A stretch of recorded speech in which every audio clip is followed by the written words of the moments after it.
Muy buenas noches. En esta ocasión nos encontramos con la psicóloga clínica Carolina Garcés. Vamos a llevar a cabo una entrevista que va a abordar el tema de las dificultades conductuales, emocionales y del desarrollo de la autonomía de los niños de 0 a 5 años. Somos estudiantes de Psicología Clínica de la Universidad Nacional de Chimborazo. De antemano, muchísimas gracias por haber aceptado esta entrevista que tiene fines académicos y va a ser de mucho provecho para nosotros. Me presento, mi nombre es Roxana Villacrés y agradezco mucho a la profesional por haber aceptado esta entrevista. Bueno, muy buenas noches. Mi nombre es Andrés Velasco y pues también estoy muy agradecido de que hayas aceptado realizar esta entrevista, ya que este es un tema fundamental e importante. Entonces, muchas gracias. Mucho gusto, yo soy Joel Vaca. Igual me uno a las palabras de mis compañeros. Es un placer compartir este espacio y esta entrevista con usted. De igual manera, un placer compartir con usted los conocimientos que nos tiene que dar. Mi nombre es Henry.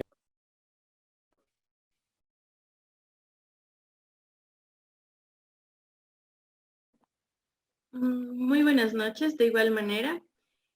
Carolina, mucho gusto. Mi nombre es Ariana Paredes y pues bueno, vamos a compartir en este momento un poco sobre el tema de las dificultades conductuales y emocionales en el desarrollo de autonomía de los niños de entre 0 y 5 años. Entonces, me gustaría iniciar preguntándole en su experiencia cuando un niño presenta conductas inadecuadas, conductas violentas con sus pares. ¿Cuál cree usted que es la causa más común? Buenas noches, chicos y chicas. Muchas gracias por permitirme compartir este espacio con ustedes y conversar un poquito sobre este tema tan importante que me lo están proponiendo en este momento. Yo creo, contestando a tu pregunta, Ariana, que una de las causas principales de las conductas agresivas o violentas en los niños es el hecho de la dinámica familiar. Eso es en mi experiencia lo que observo cuando tanto niños y niñas acuden a mi consulta en compañía de sus padres. La dinámica familiar en la que se están desenvolviendo generalmente tiende a tener ya dificultades por problemas en la relación entre padres o también por el hecho de una disciplina autoritaria. Entonces, desde ese punto, son dos cosas que se presentan en el día a día en mi consulta. El pilar de la sociedad son las familias, como usted bien lo mencionó. Y en este plano de la nueva normalidad, ¿cómo ha afectado la modalidad virtual en el desarrollo de la autonomía de los niños? Para contestar esta pregunta, Henry, a mí me gustaría mirar esto como de dos formas, ¿sí? Porque si bien el hecho de la pandemia ha permitido unir también a las familias a que haya un poco de más presencia por parte de papá, mamá o la familia, en este caso en casa, desde ese punto yo lo veo que ha sido algo bastante positivo, que los niños y las niñas hayan podido tener a sus personas principales, lo cual genera que su autonomía, en este caso, sea desarrollada de manera adecuada. También, desde otro punto, esta situación de estar conectándose virtualmente para recibir clases también genera el hecho de que de una u otra forma tanto los padres como los niños hayan tenido que adaptarse a una nueva modalidad, por lo cual, como toda situación cuando es nueva, y nos genera un poco de inadaptación, cosa que que se supera al momento de ya estar en un constante ir y venir. No sé si contesto de esa forma a tu pregunta. Sí, es muy acertado lo que menciona. Gracias. Bueno, y posicionándonos ya cuando eran las clases normales, por así decirlo, ¿con qué frecuencia usted ha evidenciado que hay un desborde emocional al momento de iniciar esta etapa escolar en los infantes? Te cuento un poquito, a mí me gusta hacer bastante énfasis en esta situación, ¿no? De los desbordes emocionales. A mi punto de vista muy personal y desde la práctica clínica que yo tengo ahora, siento que nos hace falta cambiar un poquito más la perspectiva sobre lo que es la niñez, la perspectiva sobre lo que es la infancia, para entender desde ese punto la desregulación emocional. Tenemos una educación bastante convencional, bastante autoritaria, por lo tanto, estos desajustes emocionales tienden a verse como algo negativo. Desde mi perspectiva, yo invito en este caso incluso a los padres a que podamos investigar un poquito más, podamos saber un poco más qué me quiere decir un desborde emocional en mi niño, en mi niña, y poder ver las necesidades que no están siendo satisfechas. Desde ese punto, tiene que ver mucho también la dinámica familiar, qué tipo de dinámica familiar, de dónde viene el niño, cuáles han sido sus parámetros desde que el niño o niña estuvo en el vientre de la madre, todo lo que tiene que ver durante la primera infancia, desde su nacimiento hasta el ingreso, en este caso, al kinder, al prekinder, al año que sea. Entonces, la desregulación emocional yo siento que es tal vez un 50-50, porque depende mucho de la familia, de la que venga el niño, del ritmo, ¿sí? De aprendizaje del niño, del niño o niña. Entonces son varios factores que se incluyen ahí. Yo invitaría también un poco a que ahí tratemos de ir viendo todas las necesidades que no son satisfechas en los niños a nivel emocional, cognitivo, social, para que a través de eso podamos darnos cuenta si realmente es un desborde emocional y qué lo está provocando. Uh-huh. Muy bien. Entendiéndose que la infancia es una de las etapas principales para inculcar conocimiento y para inculcar lo que es el control emocional, conductual, ¿usted considera que es importante que de los 0 a los 5 años se fortalezca o se inculque la inteligencia emocional? Es primordial. Yo considero que es primordial el que tanto, bueno, a nivel de todas las personas, a nivel de la sociedad en sí, nos preparemos mucho más en lo que es inteligencia emocional, en lo que son las emociones, en lo que tiene que ver con este analfabetismo emocional en el que vivimos actualmente.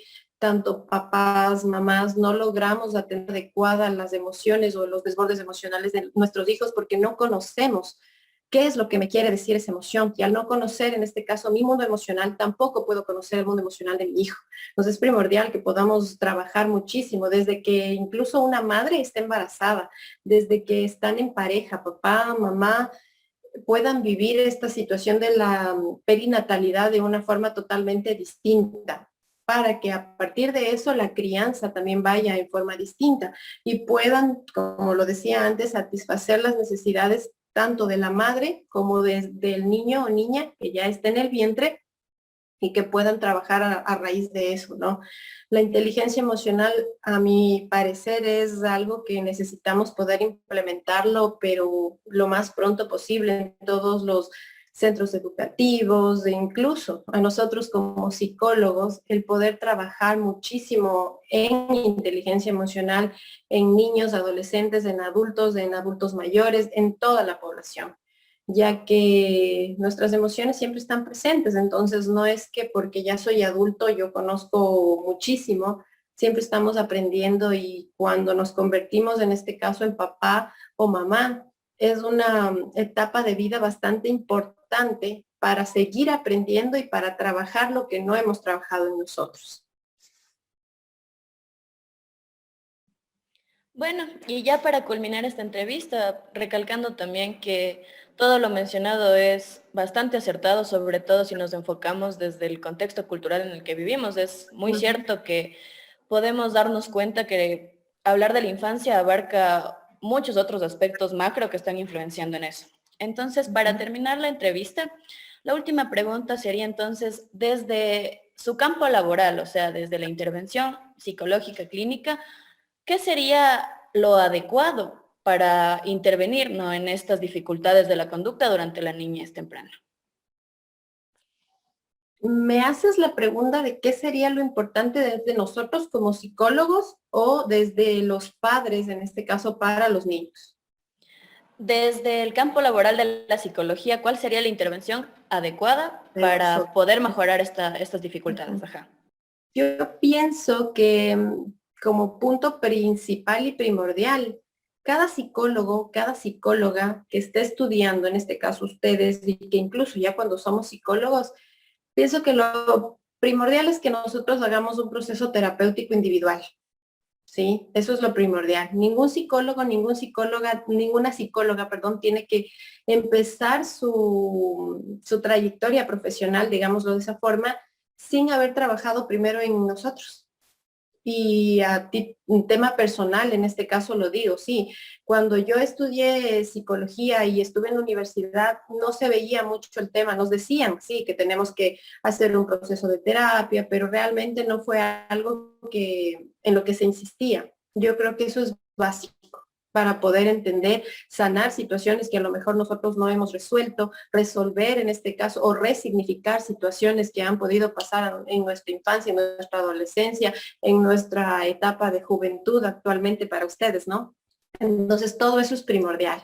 Siguiendo con este tema, yo creo que es bastante importante también empaparnos sobre lo que son las neurociencias, empaparnos sobre lo que es la neuroeducación, empaparnos sobre la teoría del apego, empaparnos sobre varios temas y amplios temas en los cuales nos van a ayudar a entender lo que es la infancia, a entender lo que necesitamos como sociedad ahora, a entender el mundo emocional de los niños, a ponernos en este caso en los zapatos de un niño y de una niña y poder trabajar a partir de todo eso. ¿Sí? Entonces, creo yo que también es la invitación un poco a que no trabajemos solo desde el tema conductual con los niños, sino que miremos un poco más allá. Sí, miremos más allá qué es lo que hay dentro de la dinámica familiar, qué es lo que sucede desde la realidad en los niños para su desarrollo adecuado, respetando su ritmo, respetando su espacio, respetando sus derechos y a partir de eso darles una mejor calidad de vida, darles una salud mental, que ellos tengan opciones para desarrollar una buena salud mental, para desarrollar unos buenos vínculos, para que tanto los niños y las niñas puedan vivir en un mundo distinto, en un mundo en el cual el respeto y el amor sea lo principal, lo básico. Muchísimas gracias por la entrevista. Gracias a ustedes. Muchas gracias, igual ha sido un compartir muy ameno. Con mucho gusto, chicos. Cuando deseen, estoy a las órdenes. Me escriben nomás y ahí nos ponemos de acuerdo. Que tengan una buena noche. Gracias, igualmente. Gracias. Gracias, hasta Chao. luego. Pase bien. Hasta Bye. luego.